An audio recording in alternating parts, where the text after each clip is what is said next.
Operation Sindoor జరుగుతుండగానే మన భారత్ మరో ఆపరేషన్కి శ్రీకారం చుట్టింది. సో ఆపరేషన్ సింధూర్ గురించి షార్ట్ కట్లో చెప్పేస్తాను మీకు.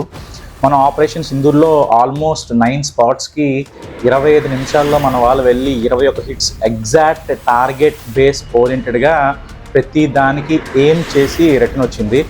అండ్ అందరిలో ఆల్మోస్ట్ టెర్రరిస్టులు 100 మంది చనిపోయారు. అండ్ పాకిస్తాన్ సోల్జర్స్ అయితే మరి అక్కడ ఉన్నారో లేదో తెలియదు, వాళ్ళ దాంట్లో కూడా నివారించడం జరిగింది. వాళ్ళు కూడా కొంతమంది చనిపోయారని అక్కడ డిపార్ట్మెంట్స్ అయితే చెప్పాయి. పాకిస్తాన్ షోల్డర్స్ కూడా చాలామంది మన వైపు రావడంతో మనం గన్ పాయింట్లో షూట్ చేసి వాళ్ళందరినీ కూడా నివారించాము, వాళ్ళ మన బోర్డర్లోకి దాటనీయకుండా.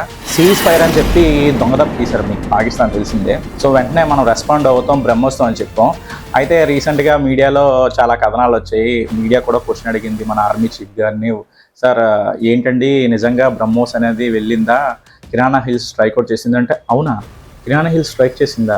యాక్చువల్లీ పాకిస్తాన్లో అక్కడున్న సోషల్ మీడియా కానీ అక్కడ వీడియోస్ చెక్కలు కొడుతుంది ఏంటంటే అక్కడ ఎర్త్క్వేక్కి సంబంధించిందని వచ్చిందని, అండ్ న్యూక్లియర్ ఎక్కడైతే స్టోరేజ్ ఉంటుందో కరెక్ట్గా అక్కడ హిట్ అయిందని, సో అక్కడ భయాందోళనలు ఉన్నారని, సీజ్ ఫైర్ చేశారని అక్కడున్న మీడియాస్ అయితే చెప్తున్నాయి. ఈ రోజైతే పాకిస్తాన్ గవర్నమెంట్ వాళ్ళ దాంట్లో కొంతమంది చనిపోయారని, ఒక 12-13 మంది ఆర్మీ అఫీషియల్స్ చనిపోయారు. కానీ ఆ 13 మందిలో కూడా అందరూ కర్నల్స్, పెద్ద పెద్ద ర్యాంకర్స్ కానీ సిపాయిలు అవ్వలేదు. అయితే మనకి ఒక మసూద్ అజార్ అయితే రావాలి.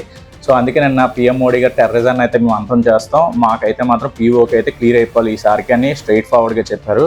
బట్ వాళ్ళు అంతమంది చనిపోయినా కూడా 100 మంది పాకిస్తాన్లో అనేది వాళ్ళు ఇంకా కూడా ఏదో మేమే గెలిచాం అన్నట్టు క్రికెటర్స్ కానీ ఎవరైనా స్వీట్లు పంచుకోవడం అనేది అందలేంది. అసలు వాళ్ళు జోకర్స్ అని వాళ్ళ ప్రపంచానికి మళ్ళీ ప్రూవ్ చేసుకున్నారు. అయితే ఈరోజు జమ్మూ కాశ్మీర్లో రాష్ట్రీయ రైఫిల్స్ ఇంటెలిజెన్స్ ఇచ్చిన సమాచారం బట్టి టెర్రరిస్టులు లోకల్లో ఇంకా ఉన్నారండి, అంటే జమ్మూ కాశ్మీర్ శ్రీనగర్లో.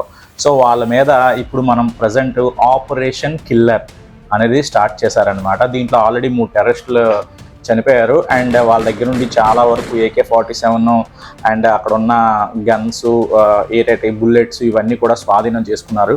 ఒక ఆపరేషన్ సింధూర్కే అంతమంది లేపైతే ఇప్పుడు ఆపరేషన్ కిల్లర్ స్టార్ట్ అయింది. మరి పాకిస్తాన్ దీన్ని చూసి ఇంకా వణుకుతూనే ఉంటుంది, ఎందుకంటే భారత్ దెబ్బ అంటే పాకిస్తాన్కి అబ్బాయి. జై హింద్.